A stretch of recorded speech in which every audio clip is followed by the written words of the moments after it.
Well, joining me now from New York is Eva Golinger. She's an author, attorney, and was once an advisor to former Venezuelan President Hugo Chavez. Eva, good to have you on the Newsmakers. Juan Guaido, does he have any legitimacy in your eyes? Well, he's legitimately elected as a legislator in the National Assembly, and he's also been recently elected as the president of the National Assembly. So he certainly has legitimacy in that role. The concept of setting up a parallel state is really a dangerous precedent under international law, under Venezuela's law. So, I think both sides have their arguments to make regarding the legitimacy of either President Nicolas Maduro or Juan Guaido stepping in and trying to essentially say that the electoral process that brought Maduro to this second term in the presidency was not legitimate or credible. And so therefore, essentially they're just declaring a power vacancy and trying to usurp that power. But I think it's a very dangerous step to take. And as of right now, Juan Guaido may have legitimacy internationally, being recognized by the United States and some of its Western allies and throughout a large portion of Latin America.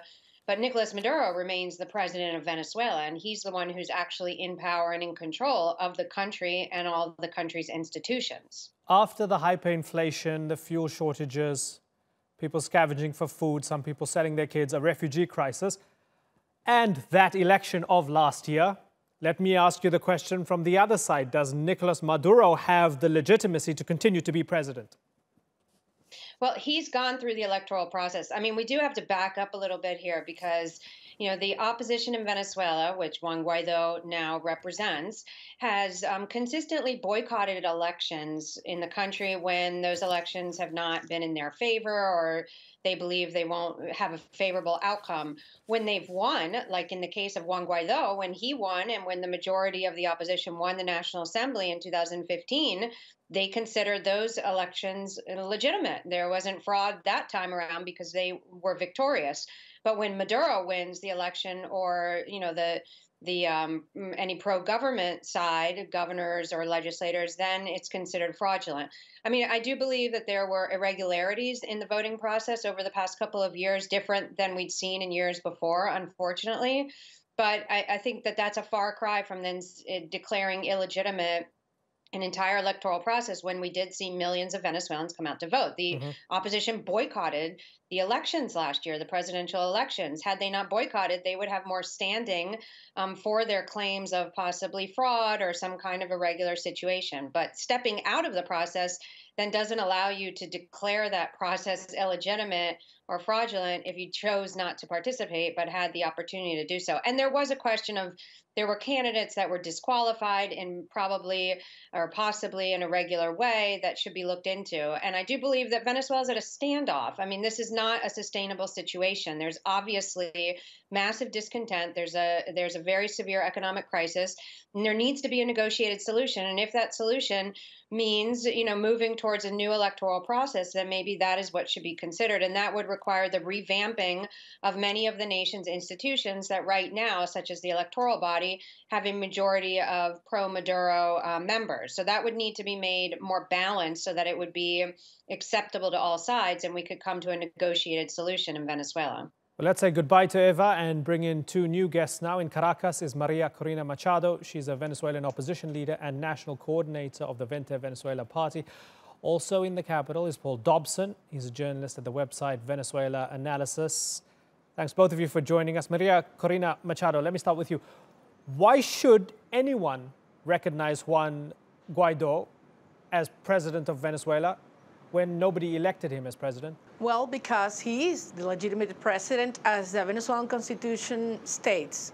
In our Article 233, when there's not a president-elect, which was the case because Nicolas Maduro was not recognized, there weren't valid elections, the president of the National Assembly should take charge and call for new elections. That's exactly what's taking place in Venezuela. Juan Guaido, therefore, has the support of the huge majority of the Venezuelan population, as well as most democratic governments around the world. A lot of people, Ms. Machado, believe that, yes, while Maduro might have mismanaged the economy and might be, in many ways, to blame for the situation right now, you don't fix it by having a coup d'etat, by just deciding that somebody else becomes the president and Trump recognizes him and then off we go. What do you say to that? I would agree. I would agree. Nobody wants a coup d'etat. Maduro is a criminal tyrant. The regime we are facing and fighting in Venezuela is not only a dictatorship, and I want to be very clear with this, because there's a huge difference between a dictatorship and a criminal state. And what has been deployed in Venezuela with Maduro in front is precisely that. They have profound liaisons with narco-trafficking cartels, with mafia of different sorts and types in the world, and even with terrorist groups. That's the kind of regime that has established in Venezuela.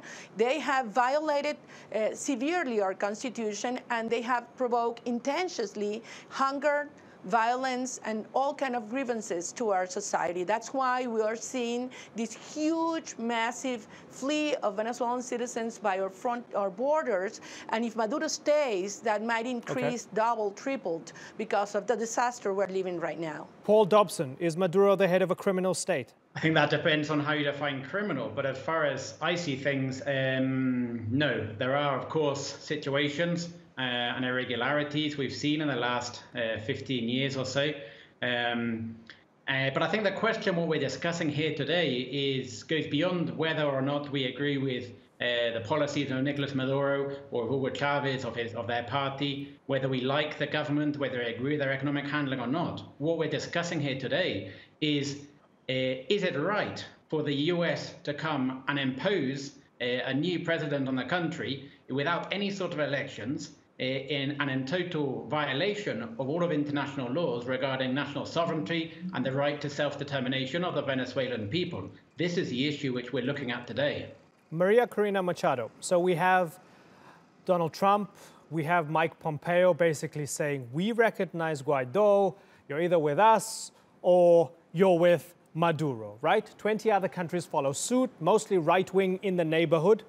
Former Bolivarian left countries, but mostly right-wing in the neighborhood, and US allies. On the other hand, you have another camp. And the other camp, it's Turkey and Russia and China and other countries that are supporting Maduro. This looks set to get bigger and bigger geopolitically. Let me ask you very directly. Would you support foreign military intervention against Maduro? We don't think that's the way things should move ahead, not at all, because we believe the Venezuelan people have given a strong fight, civilians and military, in order to maintain the sovereignty of our country.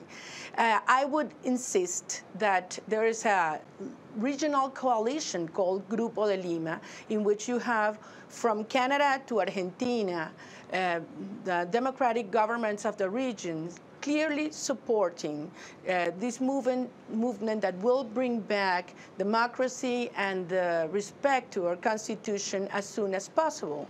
And that is precisely the way through that we expect the whole European Union as a bloc also to support, as they have stated in the last days. They have called for a new election to take place, and they have put a limit of 8 days to Maduro to move ahead. If he doesn't do that, they'd say they would as well recognize Juan Guaido. But I insist, this is the true and absolute respect to Venezuelan Constitution. That is what's stated in our Constitution, and it should be respected by the international community. Paul, do you agree with that? Well, I think it's important, I've said it before and I'll say it again, to move away from a Washington-centric view of the world. The world is made up of a whole range of countries, of different cultures and peoples. The fact that Washington and their allies, their lackeys in the region, recognize this puppet man who's trying to take over the presidential palace should also be contrasted with the whole range of African countries, Asian countries, Middle Eastern countries, Caribbean countries, which are maintaining normal diplomatic relations with the only democratic leader of Venezuela, which is Nicolas Maduro. Again, regardless whether you like it or not, the only man who has been elected by the Venezuelan people. So I think this also has to be taken into account when we look at the geopolitical situation. This is very much, in my opinion, a coup of international relations. Here in Venezuela, in the streets, in the shanty towns and the barrios, you don't feel that there has been a coup. Nothing has changed. There's no different pictures of a president in the public offices. There's no change in the military. Very little is changing here in Venezuela. The only changes we've seen brought about by this attempted coup d'etat is in international relations. Right, and he still has the military on his side, which is a crucial point to be made. He does. Maria, stay where you are. Paul, we're going to say goodbye to you for now. Thanks for joining us. Now, there are people within the US who are also highly critical of Trump's decision to support Guaido. Perhaps most prominent among them is this woman. More violence in Venezuela. Look what the U.S. has supported all over Latin America. That was Medea Benjamin, the co-founder of activist group CODEPINK, confronting U.S. Secretary of State Mike Pompeo. And she joins us now from Washington, D.C. Medea, good to have you on the program. Why are you so against what your government is doing in calling for Maduro to step down? I'm old enough to have seen what the U.S. policy has wrought in Latin America, in Central America in the 80s, and in the last 20 years I've been working in the Middle East and see what U.S. invasions and overthrow of governments has led to. I also have seen what economic sanctions has done, whether it's in Cuba for almost 60 years now, or whether it's what's happening in Iran right now, and of course in Venezuela. And what I see is U.S. policies that lead to more misery and more suffering for the people. I wish Maria were still on because I have a question for her. Doesn't she see this? Doesn't she see this leading to a civil war and the kind of brother against brother, sister against sister, the polarization that already exists is only getting worse, especially with the opposition trying to divide the military. And I would like to know if she supports the Mexican and Uruguayan government's call for talks. Okay, Maria? I appreciate very much your concern for what's going on in Venezuela. I'm going to speak to you as a Venezuelan citizen that, walks around our country and feels the pain that's going on. Venezuela is sitting under the biggest oil reserves on earth. And today, a minimum wage is less than $8 a month. Our children are dying in hospitals. Our young people are being killed in the streets. All the savings of families are being lost with an inflation rate that is a couple million% a year. Literally, what's going on is a disaster, a catastrophe, that the only way that can be stopped is to take away out of power a mafia state that is using Venezuelan resources to create huge fortunes and bring hunger and disaster to all our society. This is not a process led by the international community. This is a fight for freedom, justice, solidarity that is led by the Venezuelan people. Our country is more united and determined than ever to save our country. Over 90% of the population are demanding Nicolas Maduro to step down and to do it peacefully in his own benefit and certainly in the benefit of all the Venezuelan people. We certainly want a transition to democracy not true. You're making up those statistics.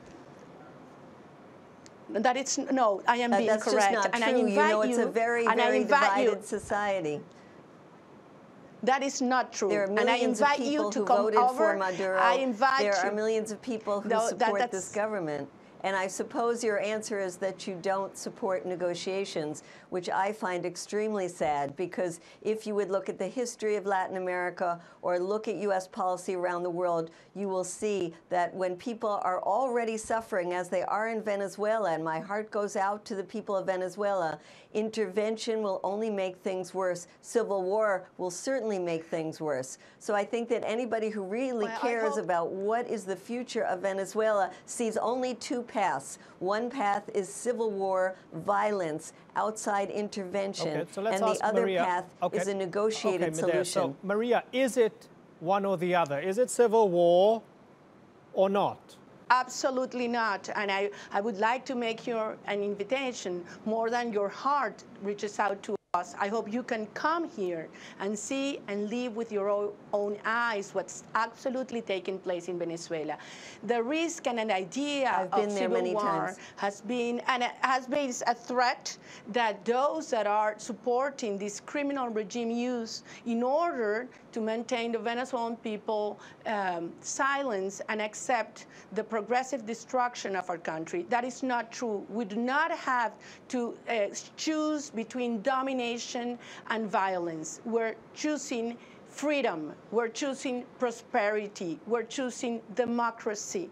And that's why we're fighting with our young children, with our youth in front of us, with women, understanding that what's at stake is our family. This is a huge opportunity to move ahead into the reconstruction of Venezuela with our open arms, giving them an opportunity for all society to recover our democratic institutions, the prosperity and strength of our economy, and certainly the coming together of all a society that wants to live together with peace and justice. That's what's at stake at this moment, and that's what I expect all the international community to support at this time. Medea, are you willing to take her up on her offer to visit? I've been to Venezuela many times. I will be going to Venezuela very soon. I walk the streets in Venezuela. I talk to people. I understand the discontent, the economic crisis, the desperation that many people feel. And I also talk to people who say they are very worried about a civil war. And they do want negotiations. They don't want outside intervention. Many people, even who don't support the Maduro government, are very worried about the violence of the opposition. I know from the little thing I did at the Organization of American States, the vitriol against me, the death threats, the hatred has been just horrible, and that's one little thing. So I understand how divided the society is. That's why negotiations are the only way. Right. And just to be clear, nobody has intervened at this moment in time. It's a game of recognition. Guaido has been recognized by the United States and others. And of course, you have those who are reaffirming their support for Nicolas Maduro. That's where we're at right now. And we will continue to watch this story very closely. Maria Corina Machado, I sincerely appreciate you coming onto the Newsmakers. Medea Benjamin, I thank you very much as well for coming onto the Newsmakers and to our guests earlier on. Our heart bleeds for the people of Venezuela who are undoubtedly suffering, and we will continue to cover this story properly, and we will continue to put it at the top of our agenda. Thanks again for joining us.